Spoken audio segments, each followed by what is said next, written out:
My name's Ethan Miller. I'm 38. And the day I bought that lottery ticket, I thought my luck finally changed. I remember the exact moment my life changed forever. It was a Tuesday morning in November. Just another gray day in San Diego. I was standing in line at a gas station on my way to the unemployment office. The guy in front of me was arguing about scratch-off tickets. And I was just there for a coffee. When the cashier asked if I wanted to add a Powerball ticket, I almost said no, but something made me pause. Maybe it was boredom. Maybe it was hope. I handed over $2 and said, "Make it a quick pick." A week earlier, I'd been laid off from the software company I'd worked at for nearly 12 years. They said it wasn't personal, just downsizing after a rough quarter. That's what they all say. I'd given that place everything. Late nights, weekends, and in return, I got a severance check and a handshake. I told myself it was fine, that I'd land on my feet, but inside, I felt hollow. The ticket sat on my kitchen counter next to a pile of unopened bills. I forgot about it completely until the following Monday night. I was sitting on my worn-out couch, drinking cheap beer, flipping through channels when the Powerball numbers flashed across the screen. 12, 22, 43, 54, 61, Powerball, 14. I glanced at my ticket, barely paying attention, and then I froze. The first three numbers matched, then 4, then 5. I read them again, slower this time, heart pounding. Every number. I checked the Powerball, 14. My breath caught in my throat. I whispered the numbers out loud, again and again, until it felt real enough to sting. My hands shook so hard I spilled my beer all over the floor. I didn't sleep that night. I sat there, staring at that little piece of paper like it might burst into flames. Every scenario played in my head. How do you even claim something like that? What if someone steals it? What if it's a mistake around 4 in the morning? I slipped the ticket into a Ziploc bag, then into a fireproof box, then into my sock drawer. I called a lawyer as soon as the sun came up. His name was Charles Wright, an estate attorney out of Eugene, Oregon.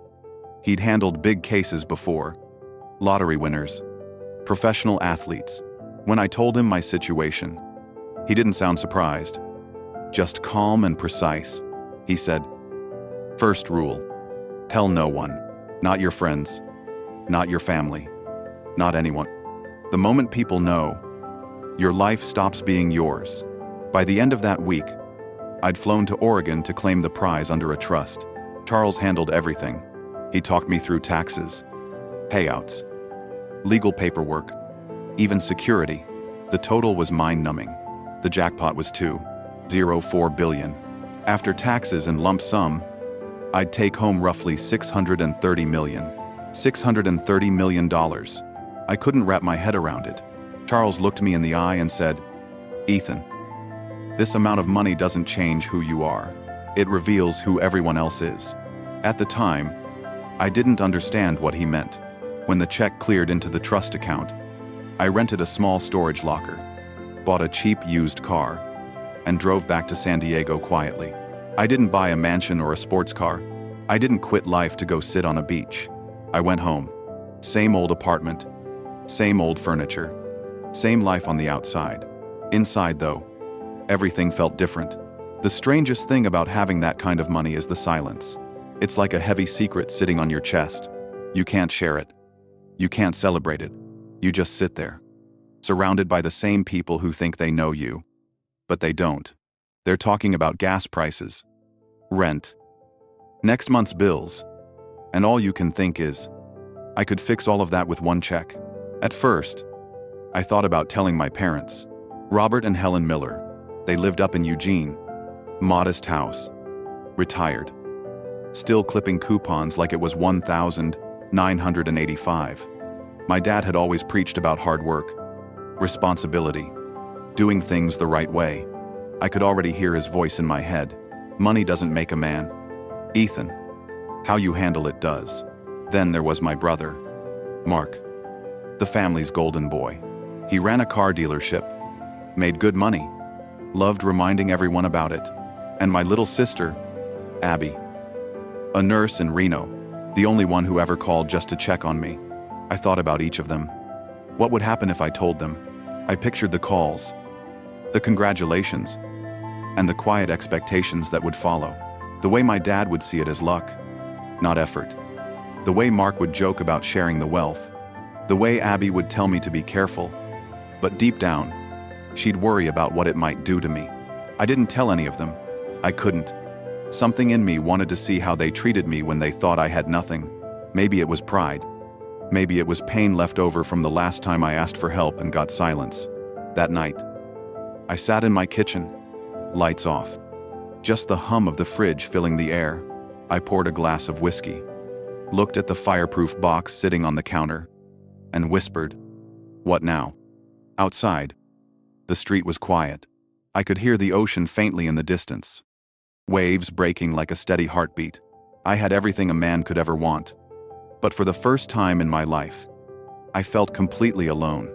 I walked over to the window, looked out at the city lights, and realized I couldn't tell a single soul. Not yet. Maybe not ever. Because once people know, they stop seeing you. They only see what you can give them. I picked up my phone, opened the family group chat, scrolled past weeks of messages about holidays and birthdays, and typed one line. "Hope everyone's doing okay. Things have been a little rough lately, but I'll figure it out." I hit send and stared at the screen, waiting for a reply. The dots appeared, then disappeared.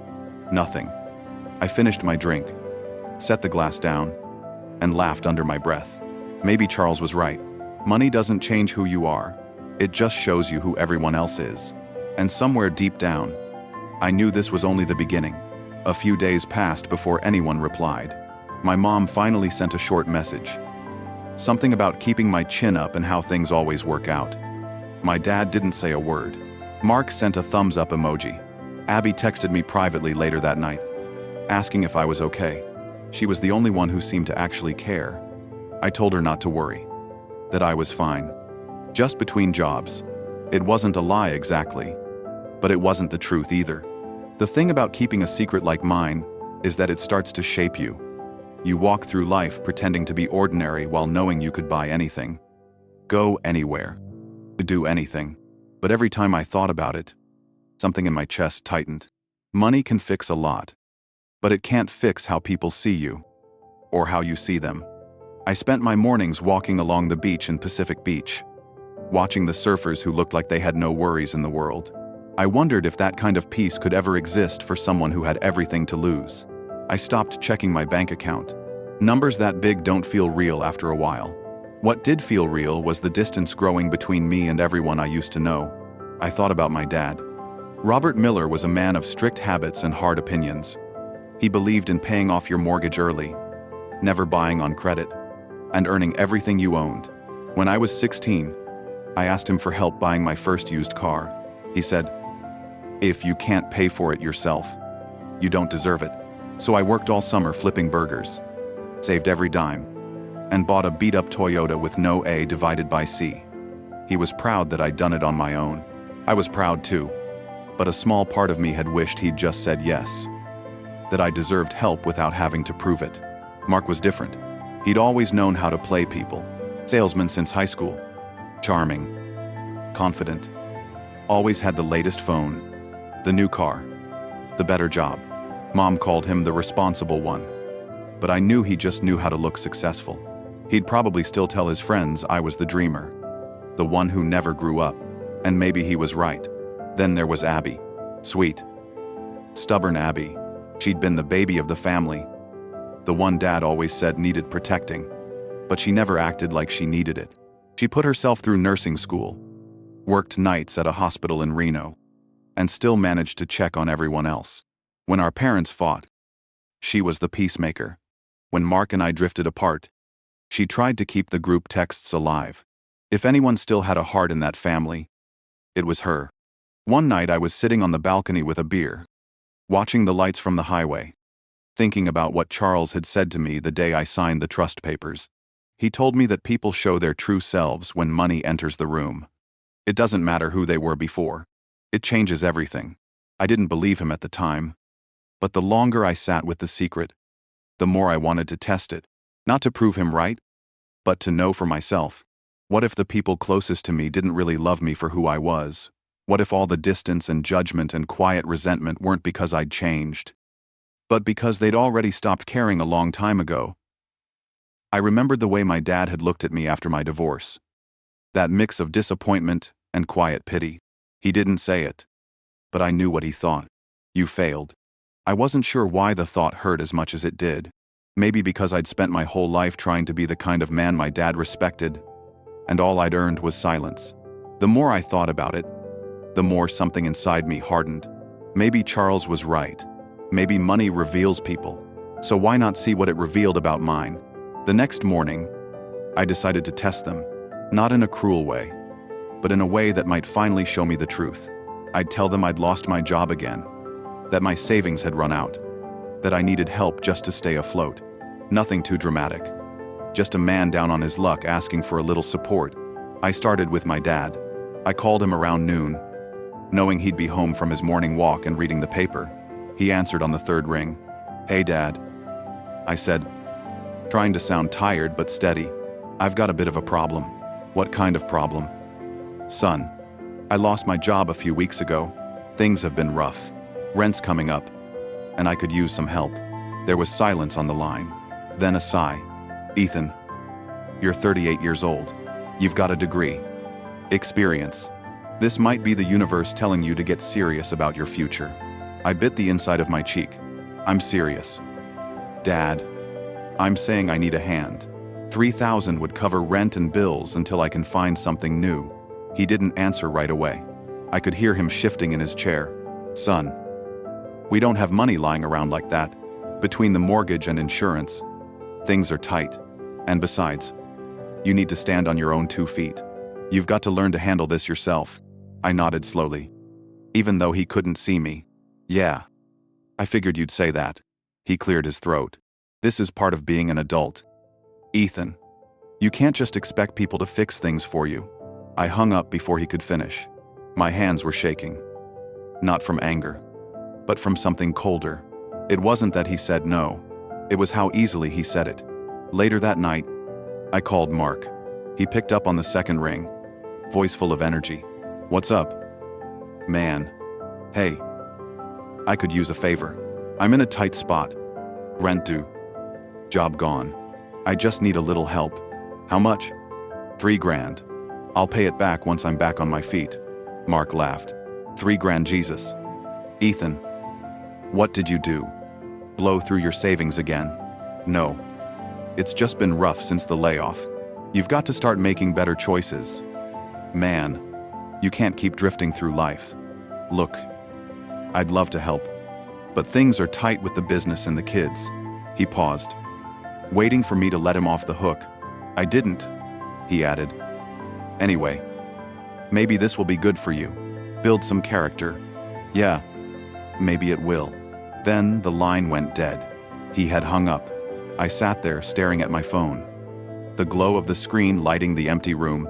I thought about calling my mom, but I knew she'd just say the same thing in a softer tone. I poured another drink instead. By midnight, I'd made a decision. I was going to tell Abby next. Not because I wanted to trick her, but because I needed to believe at least one person would still show up. I stared out the window, the city humming below me, the sound of cars fading into the night. Somewhere out there, people were living ordinary lives, arguing about bills and groceries and weekend plans. And here I was, a man sitting on a fortune, pretending to be broke, just to find out if anyone cared enough to pick up the phone. I finished my drink and turned off the light. For the first time since I won, I didn't feel rich. I just felt tired.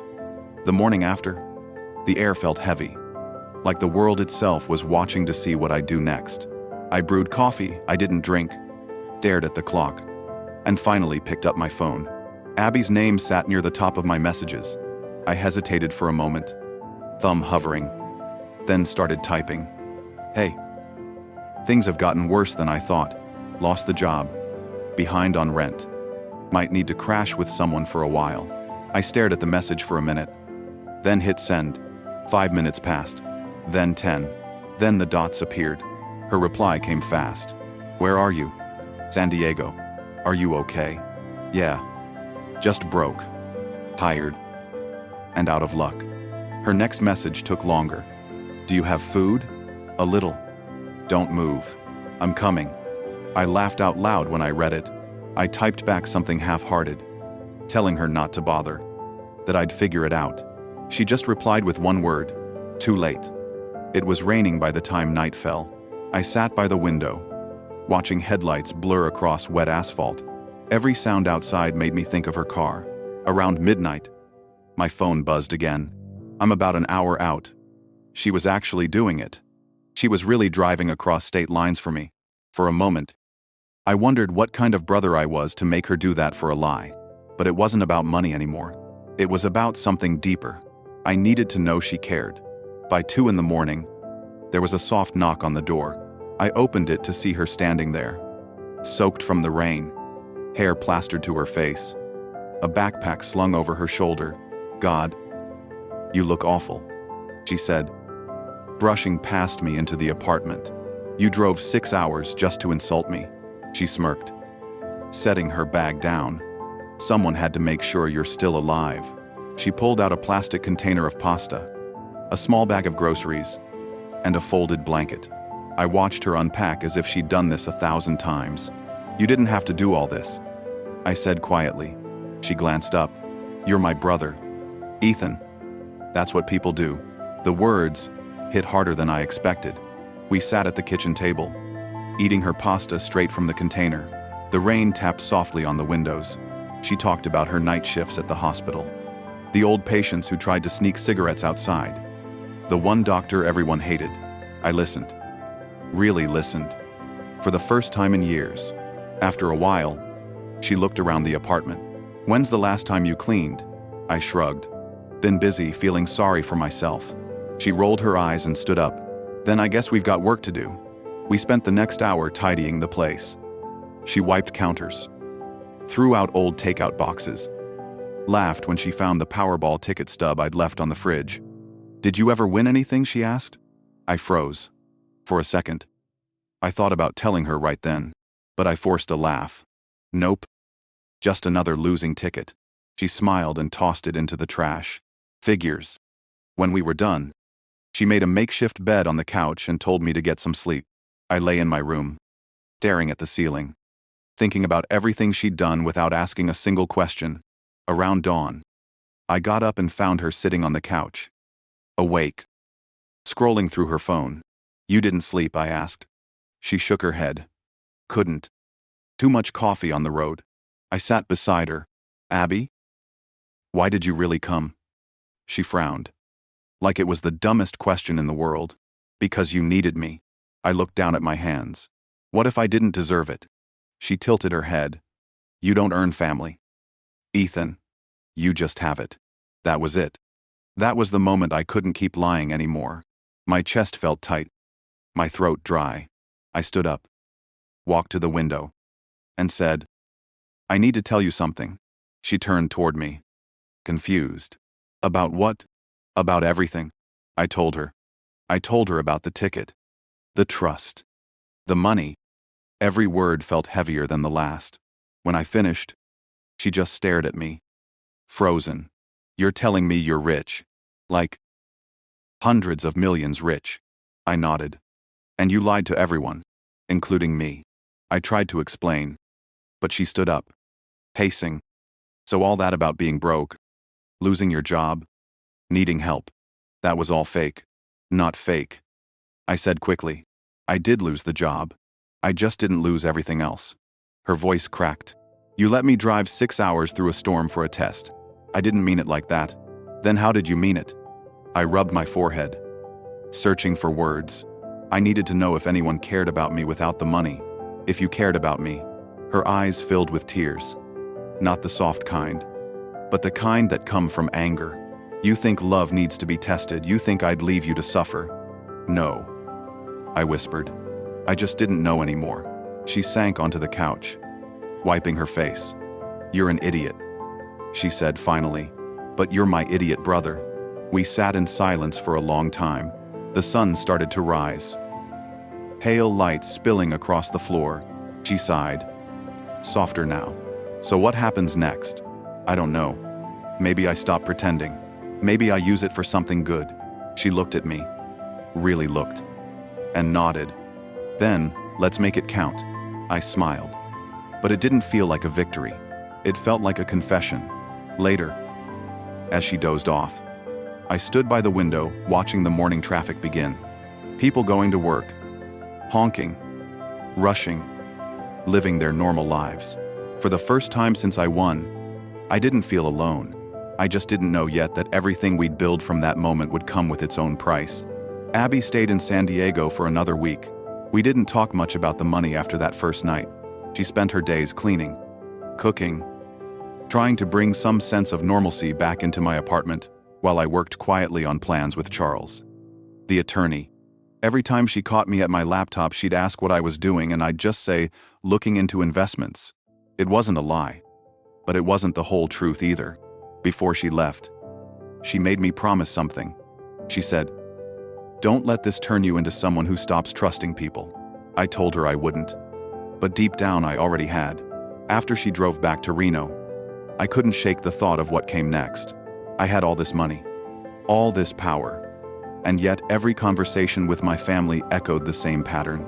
They only reached out when they needed something or when they thought I did.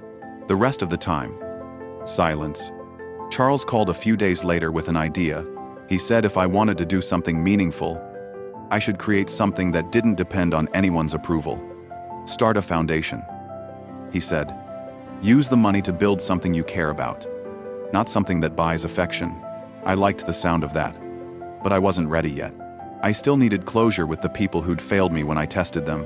My parents, Mark, especially Mark.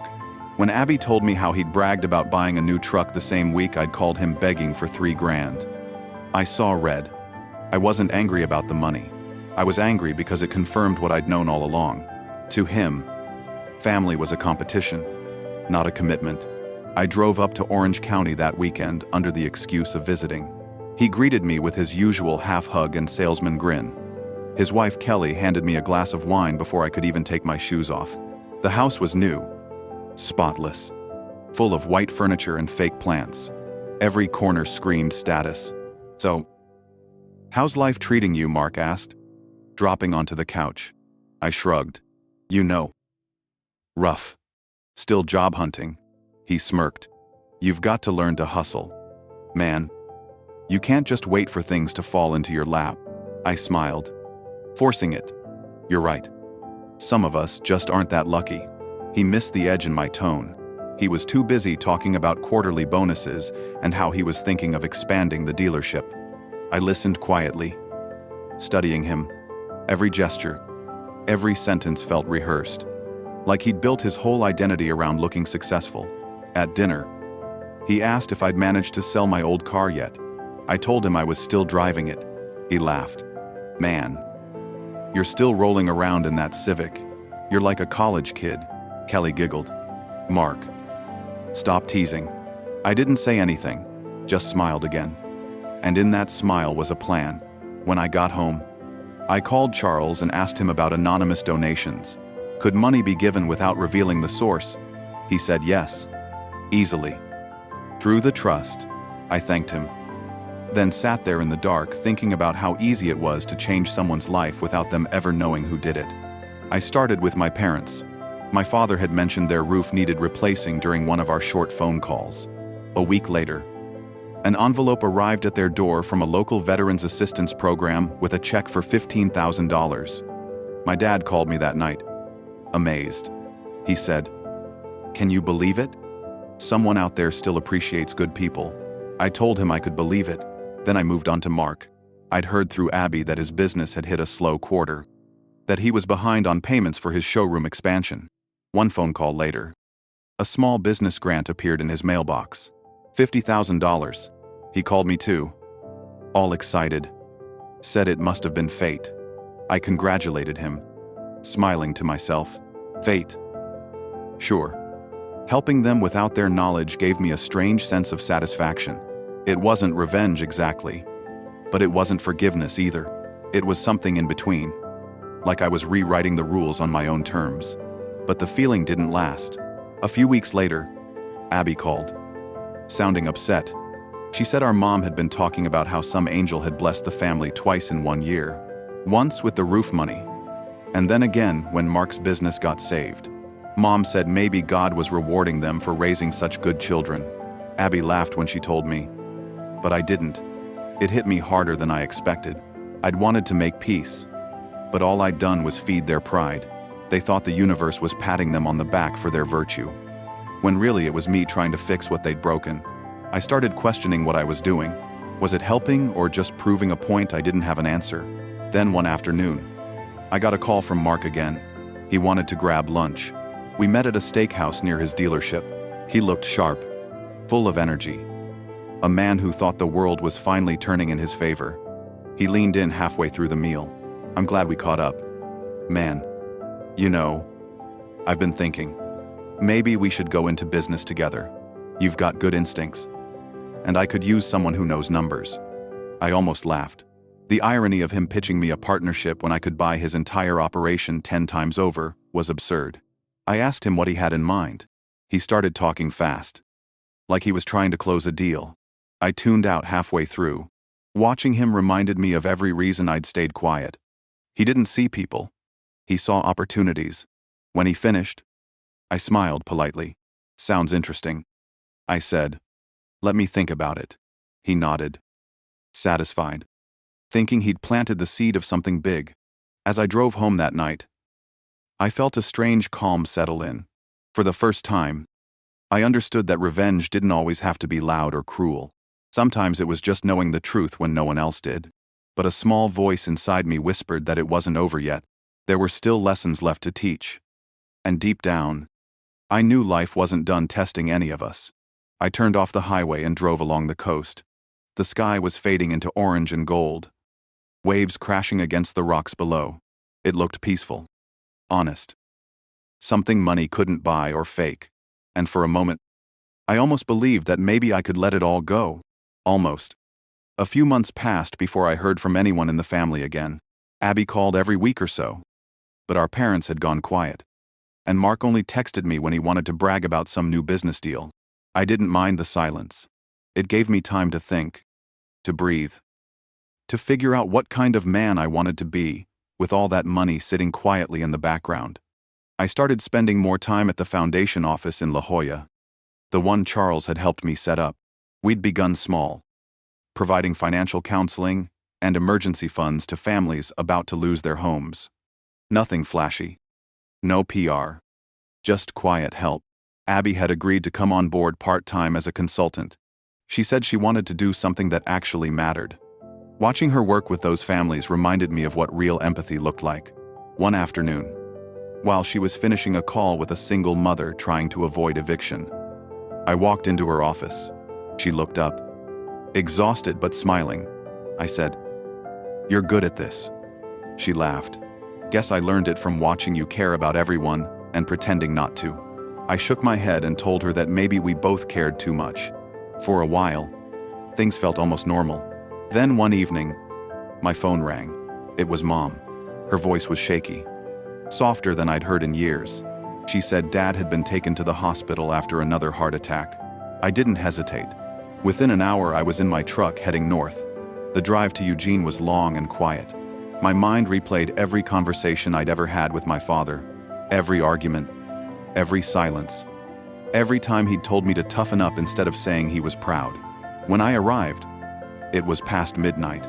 Mom was sitting alone in the hospital lobby, clutching her purse like it might fall apart if she let go. She looked up when she saw me. I didn't even get a word out before she stood and hugged me. "He's stable now," she said. "But the doctors want to do surgery. It's expensive. Ethan, insurance won't cover it all." I asked how much. She hesitated, then said $40,000. $40,000. A number that used to mean everything to me now felt like pocket change. But I didn't show it. I nodded, listening as she explained their payment plan, how she'd been on the phone with the insurance company all day. She was scared, and I could see it in her eyes. "Mom, don't worry about the money," I said. She looked up sharply. "We'll figure it out." The next morning, I called Charles and told him to arrange another anonymous payment. I didn't want the family to know it came from me. I wanted them to believe the world was still capable of kindness, even if it came from my checkbook. 2 days later, the hospital called to say the bill had been covered by a private donor. Mom called me sobbing, saying she couldn't believe it. She said maybe this was God looking out for us again. I swallowed hard and told her maybe it was. When I visited Dad in his room, he was pale, but awake. His voice was gravelly when he said, "You didn't have to come all the way up here." I told him I wanted to. He looked at me for a long moment, then said, "You always were a good son, even if I didn't say it enough." That sentence hit me like a punch to the chest. For years I'd been waiting to hear it, and now it came wrapped in exhaustion and hospital sheets. I sat with him most of the afternoon, watching the monitors beep, listening to the rain against the window. For the first time in a long while, I didn't feel angry at him. When I got back to the hotel that night, Abby called to check in. She said Mom had told her about the mysterious donor. Abby paused before asking if it was me. I hesitated, then said yes. She sighed. "You're still hiding behind these secrets. Maybe it's time they know who's been helping them." I told her maybe someday, but not yet. She didn't argue, just said, "You can't save everyone and hang on to your bitterness at the same time. That's not how healing works." After Dad's surgery, things seemed better for a while. Mom called more often. Dad even texted occasionally, but the peace didn't last long. Mark found out about the anonymous payment through Mom, who couldn't stop talking about it. He called me late one night, his tone sharp. "You wouldn't believe this," he said. "Some stranger just paid off Dad's surgery bill. Crazy, right?" "Yeah," I said quietly. "Pretty unbelievable." He kept talking. "Makes you think there's still some good left in people. But you know what? It pisses me off a little too." "Why?" "Because it makes me feel like crap. We should have been the ones to help, not some random donor. It makes us look like failures." I didn't answer. He went on. "You'd think with all the work I do, I'd have enough to take care of them. Maybe next time I'll be the one who saves the day." That sentence sat heavy in my chest long after the call ended. I realized then that Mark didn't actually care about Dad's health. He cared about control, about pride. It wasn't about love. It was about appearances. Weeks passed. Dad recovered slowly, and I went back to San Diego. Work at the foundation picked up. More families applying for help. More letters of gratitude arriving in the mail. Every time I read one, I thought of my family and how different things might have been if we'd known how to be kind to each other without conditions. Then one night, I got another call from Mark. He sounded anxious this time. He said his dealership was in trouble again. Some bad loans, a few bad investments. He said he just needed a short-term loan to stay afloat. Maybe $20,000, he said. I hesitated, then told him I'd think about it. After I hung up, I sat in silence for a long time. I thought about all the money I'd secretly given, all the quiet ways I'd tried to patch broken things. None of it had changed the truth. My family didn't value love unless it came with a dollar sign. When Abby called the next morning, I told her about Mark's request. She groaned. "Let me guess. He said he'd pay you back in a week." Something like that. She laughed. But there wasn't any humor in it. You know. Maybe this time let him fall. Some lessons need to hurt. I wanted to argue, but she was right. That night, I wrote Mark an email. I told him I couldn't help this time, that I was barely managing on my own. He didn't respond. But 2 days later, I saw a photo on social media of him and his family at a resort in Cabo. The caption said, "Sometimes you just need a break to reset." I closed the app, leaned back in my chair, and exhaled slowly. Abby was right. Some people never learn unless the world stops cushioning their fall. Outside my window, the ocean stretched out under a dim gray sky. For the first time since all of it began, I didn't feel angry, just tired, and maybe a little free. A month later, the world seemed quieter. The chaos with Mark had faded into background noise, and the calls from my parents had slowed to polite check-ins. I spent my days buried in work at the foundation, meeting families who reminded me why I started it in the first place. Every story was different, but they all shared the same thread of desperation, of people trying to hold on to dignity while asking for help. It was humbling in a way money never could be. One afternoon, Abby stopped by my office with 2 coffees and that half smile she always wore when she was about to lecture me. She dropped 1 cup on my desk and said, "I read something interesting today. Apparently, anonymous donations have psychological effects on both sides." I raised an eyebrow. Meaning? Meaning? People who give anonymously feel powerful but disconnected. People who receive anonymously feel grateful but unsettled. Like they owe something to a ghost. I leaned back in my chair. "Are you saying I'm a ghost now?" She smirked. "Maybe. Or maybe you've just been haunting your own family." I didn't respond. She wasn't wrong. I'd spent years pulling invisible strings. Controlling outcomes from the shadows. Pretending it was altruism when it was really something else. A kind of moral revenge dressed up as generosity. That night, after Abby left, I sat alone in the office, staring at the city lights outside. My reflection in the window looked older. Heavier. I'd spent so long hiding behind the safety of my secret that I didn't know what honesty felt like anymore. A few weeks later, that quiet life shattered with 1 phone call. It was Mom again, her voice trembling. "Ethan, your father had a bad fall in the backyard. He broke his hip. The surgery went well, but the recovery's slow." She paused, then said, "We might need some help around the house." I offered to fly up that weekend. When I arrived, the house felt smaller than I remembered. The paint was peeling, the grass overgrown, the air filled with that faint smell of age and disinfectant. Dad sat in his recliner, leg propped up, trying to hide his frustration. He looked at me and forced a grin. "Didn't expect to see you so soon. You keep ending up in hospitals," I said, pulling up a chair. "Someone's got to make sure you're still alive." He chuckled, then winced. "Getting old's not for cowards." Mom fussed over us both, bringing coffee and pie like nothing had changed. But under all the small talk, I could feel tension sitting heavy in the room. They knew I had built something in San Diego. They just didn't know how much. After dinner, Mom pulled me aside. "I hate to ask," she said, "but money's tight again. Between medical bills and home repairs, we're falling behind." I could hear the embarrassment in her voice. I told her I'd help, but she shook her head quickly. "Not like that. Ethan, you've done enough already. Maybe you could talk to your brother. He's been distant lately." I almost laughed. Mark. Distant, that was his default setting. But I promised her I'd try. The next day, I called him. He picked up, but his tone was clipped. Defensive. "What's going on?" "Mark. Nothing you'd understand," he said flatly. "Try me." He sighed. "The dealership's done. The bank pulled the loan. Sales are down. And I'm out of cash." I stayed quiet. He continued. "I just need a small loan to get back on my feet. Maybe 50 grand. I leaned against the wall, staring at the framed photo of us as kids still hanging in the hallway. "What about the Cabo trip?" I asked. "The new SUV?" He laughed bitterly. "Don't start. Ethan, you wouldn't get it." "You're right," I said.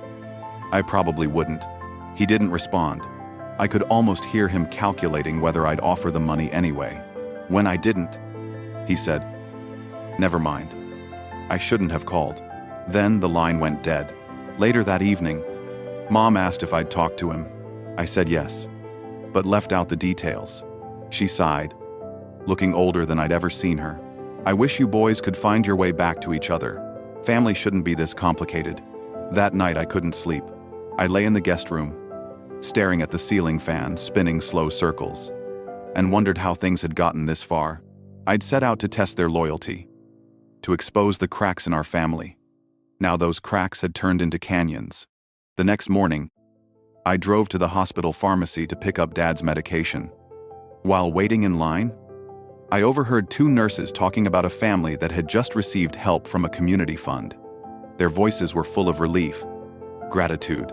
One of them said, "Sometimes you just get lucky, and someone shows up when you least expect it." That sentence followed me all the way home. When I got back, Dad was sitting on the porch with a blanket over his lap. He looked at me and said, "You've done well for yourself, haven't you?" I froze. "What do you mean?" He shrugged. "I don't know. just a feeling. You always seem calm, like a man who's figured things out. I smiled faintly. Maybe I've just had time to think. He nodded slowly, then said, "If you ever do have more than you need, promise me something." "What's that?" "Don't waste it trying to fix people. Sometimes they need to fall to learn how to get up." I didn't answer. He didn't know how close to the truth he was.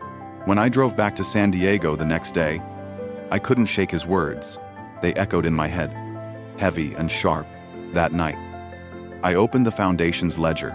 I stared at the balance, the list of donations, the anonymous transfers that had built and rebuilt other people's lives. Then I closed the file and leaned back. For years, I'd used money to test, to heal, to punish, to prove something I couldn't even name. Maybe Dad was right. Maybe it was time to stop fixing everyone else and figure out what I actually believed in. Outside my window, the ocean was dark and restless. For the first time in a long while, I didn't feel like a man with everything. I felt like a man standing at the edge of something I still didn't understand. By morning, the feeling had a name: fear. Not the kind that makes you run, the kind that keeps you still. My phone lit up with a call from Charles before I had my first coffee. He said we had a problem. A state investigator had requested records for the foundation, and a reporter out of Portland was asking very specific questions. He said her name like it mattered: Tessa Clark. I asked what she wanted. He said she knew about large transfers that looked like lottery money, and that she was sniffing around Eugene and Reno. He said we could keep dodging or we could get ahead of it. I stared at the floor and heard my father's voice from the night before in my head. Stop trying to fix people. Maybe it was time to stop fixing the story too. When I got to the office, there were 2 cameras parked across the street. Abby arrived a few minutes after me. Hair pulled back, scrubs under a hoodie. The look she wore when she was ready to fight for someone. She took one look at the cars and said, "This is it." I nodded. She set her coffee down and told me to breathe. Inside, Charles was waiting with a folder and a face that said he'd already had 3 arguments on my behalf. He said an investigator named Marcus Lang wanted bank statements and trust documents. He said we could comply and keep my name sealed. But that only bought time. I asked him what he would do if it were his life. He said I would tell the truth on my terms. The world will tell it for you if you do not. We sat with Lang that afternoon. He was polite, steady, the kind of man who had seen every trick and was tired of them.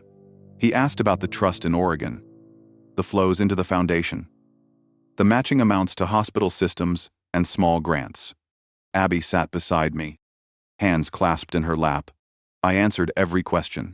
I told him I had claimed a prize privately in Oregon, that I had placed the funds into an irrevocable trust, and that the foundation was funded entirely from it. He wrote it all down. He asked why the secrecy. I said because I wanted to do the work without turning into a circus. When we stepped into the hallway, Tessa was there.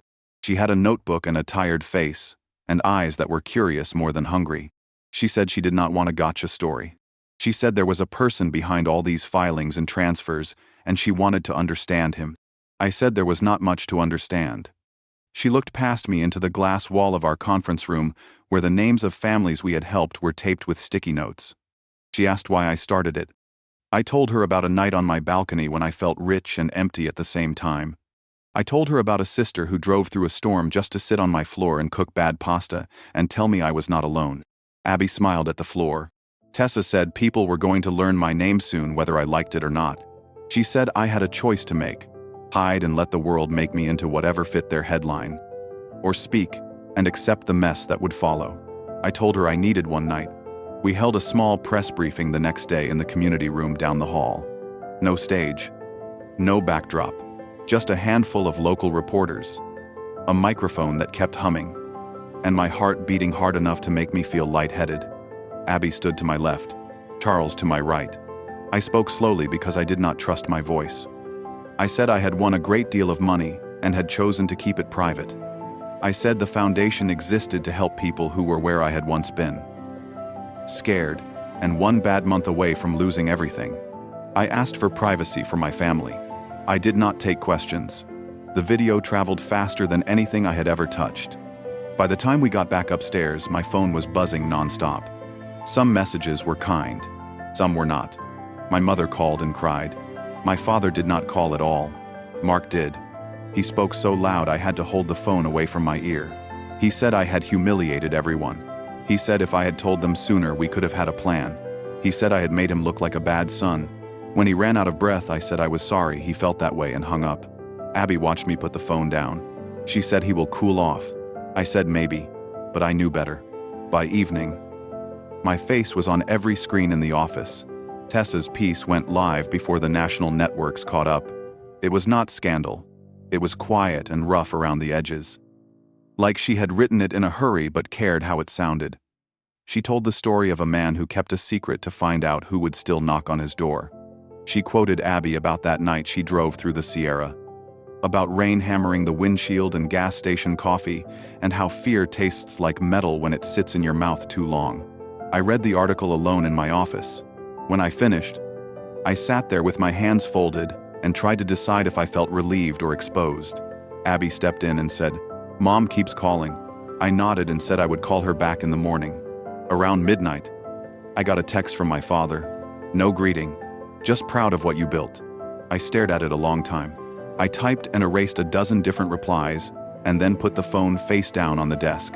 The next day, the first wave hit. A talk radio host said I was a con man seeking attention. A blogger said the foundation was a vanity project. Someone dredged up a photo of my divorce, filing from years ago, and attached it to a story about how money could not fix character. Then something I had not expected happened. Families we had helped started posting their stories. A man who had gotten a short-term loan to cover rent. A woman whose husband's insulin had been paid for when their insurance lapsed. They said we had answered the phone. They said no one else did. By afternoon, the tone online had shifted. Not all of it. Enough to breathe. Tessa asked for one more interview. Not with me, but with Abby. She said people needed the heart of it. Abby met her at the clinic she worked at in Reno. Later that night, Tessa sent me a draft of one paragraph. Abby had said I did not drive 300 miles because I thought he was rich. I drove because he is my brother. I read it 3 times. It was a sentence that cut straight through the noise and landed where the truth lives. That weekend, my father showed up unannounced at my place in San Diego. He stood on the porch like a man unsure if he had the right address. When I opened the door, he looked smaller than I remembered. A winter coat on even though the day was warm. He stepped inside without asking and sat at the table. He kept his hands folded, knuckles white, and studied the grain like it held the answer. He said he had read the article. He said he had watched the clip of me speaking 3 times. He said I had done something good. I told him it was not me. Not really. I said it was Abby. He nodded like he already knew that. He said he was sorry for not asking better questions sooner. I did not say anything. He stood to leave and put a hand on my shoulder. He said thank you for not leaving us behind. The grip was tentative, like he did not know his strength anymore. Then he walked out to his car and drove away without looking back. On Monday, Mark went on a live stream with a local station and called me selfish. He said I had always been jealous of him. He said, a good brother shares. The comments were not kind. People brought up the Cabo trip. Someone posted a photo of his new SUV. By nightfall, his dealership's social media had turned off replies. Abby texted me the links with a single line. Do not take the bait. I put my phone on the counter and let it buzz until it stopped. That week I slept in the office on and off. Not because I needed to, but because it was the only place where the noise quieted down. I walked the halls late at night, reading the corkboard notes from families we had helped, touching the edges like they might tear. I found the sticky note where Abby had written a phrase the first week we opened. We do quiet work. I pressed my thumb to the ink until the skin went pink. By Friday, the calls slowed. The cameras outside were gone. The foundation kept moving the way a small boat cuts through chop and keeps its heading. I felt something let go inside my chest. A knot I had been carrying since the day I bought that ticket. It did not dissolve. It loosened. I drove north on Saturday. Windows down. The coast sharp and bright in the afternoon light. I stopped for gas in San Luis Obispo and watched a dad teach his kid how to clean a windshield with the squeegee. They were laughing at nothing. It felt like a postcard from a life I had always wanted and never quite found. By the time I got home that night, Abby had left a message. She said the clinic had started a small scholarship for nursing students in my mother's maiden name. She said she hoped Mom would like that. I sat in the dark kitchen, and let that image settle. My mother smiling at a card with her name on it, feeling seen for something other than worry. I slept hard and dreamless for the first time in months. In the morning, I made coffee and stood at the window while the ocean breathed in and out. The phone was quiet. The world felt temporarily level. There was only one thing left that I knew I had to do. And I had been putting it off since the moment Tessa walked into that hallway. It started with a simple decision. I picked up the phone and called Mark. His number rang 6 times before he answered. His voice sounded cautious, like a man who knew the floor under him had cracked but didn't know how deep the hole went. I said we needed to talk, in person. He didn't argue. 2 days later, he drove down to San Diego. Arriving in the same black SUV I'd seen online, he stepped out wearing sunglasses and a forced smile, carrying the same false confidence that had always shielded his insecurities. Inside, he didn't sit right away. He looked around the apartment like he was searching for proof of how rich I was pretending not to be. He finally said he wanted to clear the air. I told him to sit. He said, "You embarrassed me. Ethan, I've got people asking why I didn't know, why my own brother kept something like that from me." I let him talk. He went on about family loyalty, about honesty, about how he would have handled it differently. I waited until he ran out of words. Then I asked the question that had been sitting in my chest for 5 years. When I called you, when I told you I was broke and needed help, why did you say no? He frowned, confused. What does that have to do with anything? Everything. He leaned back, rubbing his jaw. I don't know. I figured you'd land on your feet. You always do. That's not the truth. I said quietly, you didn't help because you didn't think I deserved it. He looked away. Don't make this about the past. You're the one who lied. You're right. I said, I lied because I needed to know who you really were. He didn't like that. His mouth twisted. But he didn't say anything. I stood, walked to the kitchen, and came back with an envelope. I slid it across the table. Inside was a certified letter, already signed. What's this? He asked. A partnership agreement. I said, you've been talking about rebuilding your business. I'll fund it. Under one condition. He opened the envelope and scanned the first page, his eyes narrowing. You're offering to buy 50% of the dealership. Yes. But I'll hold the controlling share. You'll stay on as general manager, with a salary, no bonuses, no cash advances. Every decision goes through me until it's profitable again. He laughed, the sound bitter and hollow. So I get to work for my baby brother. That's your revenge. No. I said, my revenge was watching you fail. This is me giving you a chance to learn what loyalty feels like when it's real. He stared at me for a long moment, then looked down at the papers again. When he spoke, his voice was quieter. You really think this fixes anything? No. I said, but it's a start. He left the envelope on the table when he walked out. I didn't know if he'd sign it. I wasn't sure I cared. That night, Abby called. She asked how it went. I told her the truth, or most of it. She said I was either a genius or an idiot. Probably both. I laughed. But it felt strange coming out of me. She told me she was proud of me for facing him, for finally ending the game. I told her I wasn't sure it was over yet. The next week, a courier delivered the envelope back to my office. Signed. Mark had accepted the deal. The months that followed were quiet. He stayed in Orange County, running the dealership like a man trying to rebuild, not just a business, but his dignity. Mom and Dad visited him often. They sent photos of dinners and birthdays. Abby said he talked about me sometimes, about how things might have gone differently if we'd been honest from the start. I didn't answer those messages. Some stories don't need a sequel. Instead, I focused on the foundation. We launched new programs that year, expanding across California. We helped veterans refinance their homes, single parents catch up on medical bills, teachers struggling under student loans. For the first time, it wasn't about fixing anyone. It was about giving them a fair fight. By spring, Tessa's article had been nominated for an award. She called to ask if I'd attend the ceremony. I told her no, but thanked her for how she told my story. She said it wasn't my story. Not really. It was Abby's. She was right again. One evening, I visited my parents for dinner. The house looked brighter. The walls freshly painted. The smell of roast chicken filling the air. My father was walking better. Slower but steady. After dinner, he took me aside into the garage. He opened an old wooden box and handed me the faded Powerball ticket. I stared at it, shocked. "How did you get this?" I asked. "You left it in your wallet when you came here years ago." He said, "Your mother found it after the article came out. We thought you might want it back." I turned the paper over in my hands.